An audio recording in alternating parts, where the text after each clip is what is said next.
Hi guys! Good morning! Welcome back po dito sa Gandara SRA channel for Showbiz Update.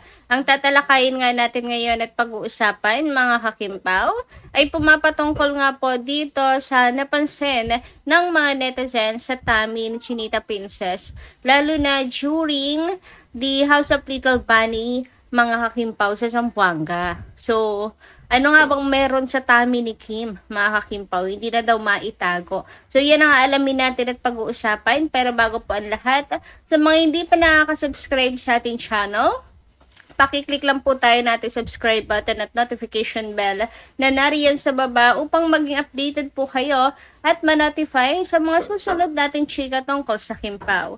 Maraming salamat! And ngayon naman dumako po tayo mga kakipi sa pagbabasa ng comment mula sa ating mga subscribers na nakatutok araw-araw sa ating mga balita. So, ang first commenter po natin para sa umagang ito, mula po kay Miss Day Makiyat. So, shout out. Maraming salamat Miss Day sa pagko-comment at magandang umaga. Sabi niya rito, good evening Gandara. Nakakataka naman. Bakit ganun? Yung kay Ann, nakakapasok ang boto. Bakit yung kay Paolo at Kim hindi? Talagang maabutan ang Kimpaw ni Ann. Kung sa kanya lang ang gumagalaw, ang pasok ng boto, tapos yung sa Kimpaw ang nakatigil, nakakataka naman yan. Alam naman natin, ang Kimpaw fans, pagdating sa ganyan, hindi titigil sa pagsuporta. Pagdating sa kanila, Paolo at Kim, alam naman natin ang mga senior, lalo na hindi papayag palaban din. Pagdating sa mga pagsuporta, kila Kim at Paolo, baka hindi naman nasasayang ang boto ng mga senior. Ay baka hindi naman nasasayang ang boto ng mga senior. Hindi nga lang pumapasok o pinapasok. Kumbaga, natatraffic. Kaya hindi nadadagdagan. Pero nababawasan. Paano yun? Kaya kung matatalo, at least lumaban tayo ng malinis. Kasi nababawasan nga ni. Sana, dapat kung ano yung unang points, dapat naka-steady lang siya. Hindi butas ang lalagyan. Mukhang butas ata. Pray na lang natin, baka sakali makahabol si Papa Jesus na ang bahala sa huli. Salamat Gandara. Ingat po kayo lagi-lagi. Ayan. Tungkol nga po dito, parang butas nga, madam. Kasi nawawala yung puntos ni Paula Avellino sa halip na nadadagdagan. Hindi naman sasabihin dahil may bumoboto kay Ann, kaya nababawasan yung kay Pao. Bumoboto rin naman tayo kay Pao, di ba? Araw-araw bumoboto tayo. And malalaki po yung nilalaan ng ibang fandom para kay Paolo. Pero bakit ganun? Simula po talaga nung tumaas yung kay Ann, hirap na po tayo makaangat. Hirap na po natin na padagdagan yung percentage nung kay Paolo. Napansin niyo po ba yun? Mula nung nadagdagan yung kay Ann, ayun na, nahirapan na po tayo. Parang hindi nadadagdagan ang boto ni Pao. Noon naman, nung silang dalawa lang ni Kim ang umaandar, kita naman natin na from 50 to 53, nagiging 56, hanggang 60% ka, nadadagdagan po kahit paano araw-araw. Ngayon lang talaga hindi nadadagdagan yung kay Paolo Avellino. Ganun ba kalaki ang nilalagay nila kay Ann para ma-decrease ang percentage ni Paolo Avellino? Yung laki ba ng nilalagay nila kay Ann Curtis hindi mapantayan natin? Ganun ba yung ibig sabihin nun?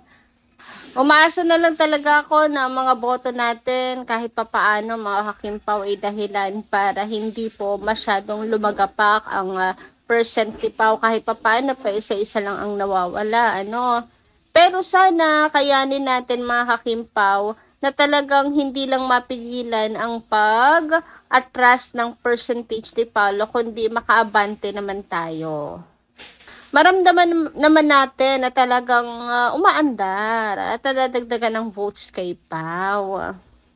Gaano kaya kalaki nilalaan ng kalaban para kay Ann Curtis? Sana kayanin ni Paolo kumapit mga kakimpaw hanggang doon sa sa last day.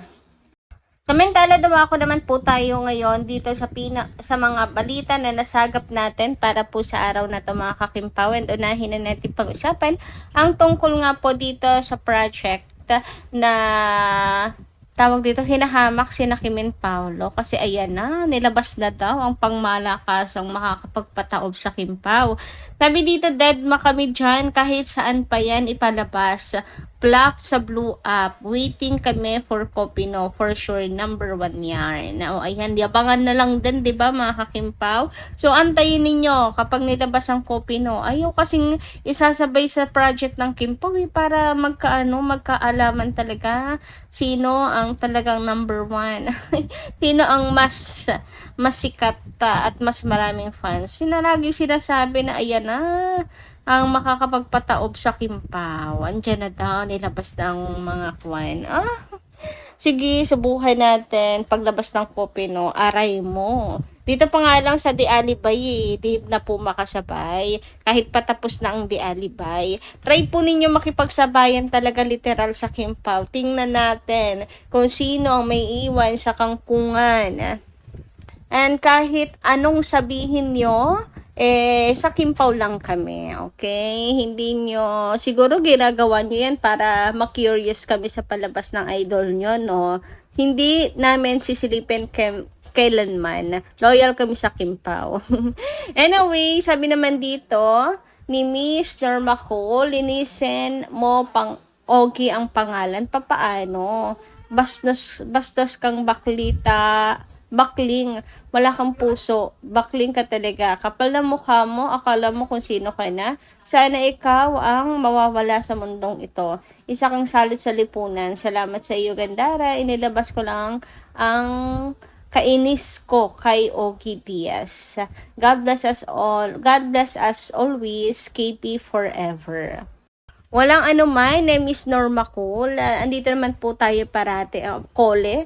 Andito naman po tayo parate para kina Kim Paulo. And no matter what happened, lagi po natin na ipagtatanggol si Chinita Princess sa kahit na anuman pong paninira sa kanya, mga kakimpaw.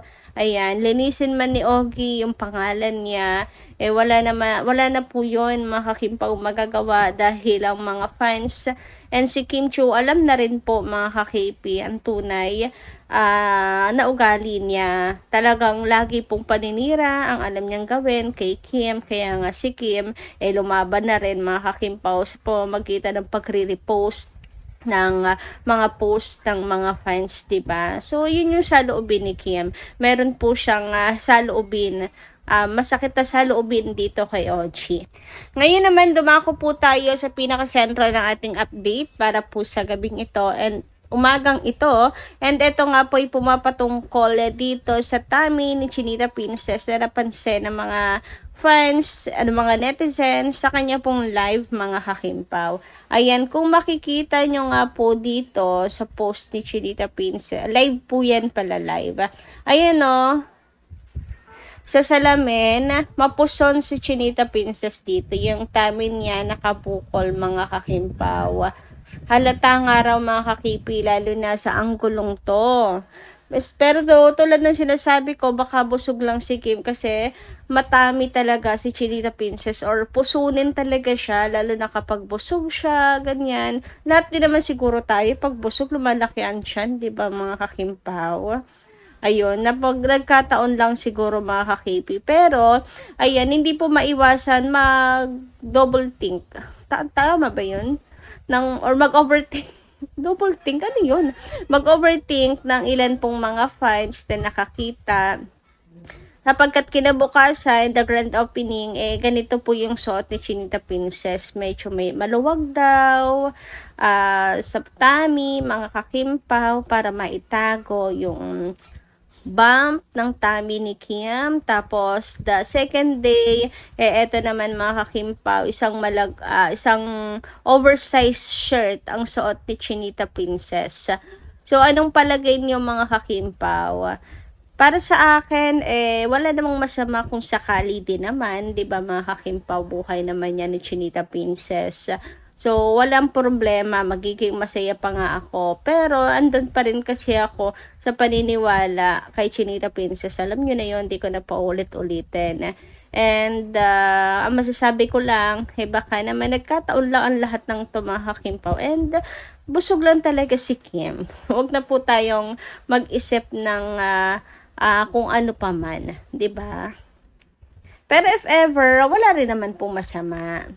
Samantala, dumako naman po tayo dito sa post ni Ruby, mga kakimpaw, kung saan ay, ayan nga, super happy siya kasi si Chinita Princess ay nagpadala ng package sa kanya. So, ito nga daw sabi niya, one random afternoon. Story time, one random afternoon. Kim messaged me asking for some details for our baby. Then next day, she sent this. OMG. You are the sweetest. Thank you for this. Chinita Princess. Grabe ang laki, mga kakimpaw. Napaka-sweet at napaka-generous talaga ni Kimi, no?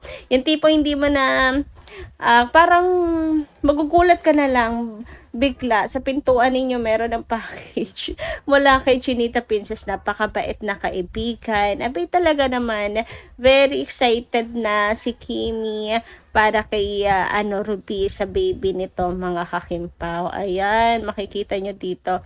Ang sobrang happy talaga siya. So, ano kaya yan, mga kakimpaw? Ano? Ang laki din kasi.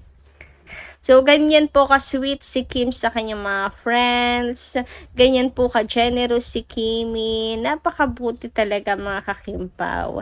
Kaya lagi pong pinagpapala ng Diyos si Chinita Princess kasi mabuti po talaga ang puso niya. Nakakatuwa naman at nakakataba ng puso.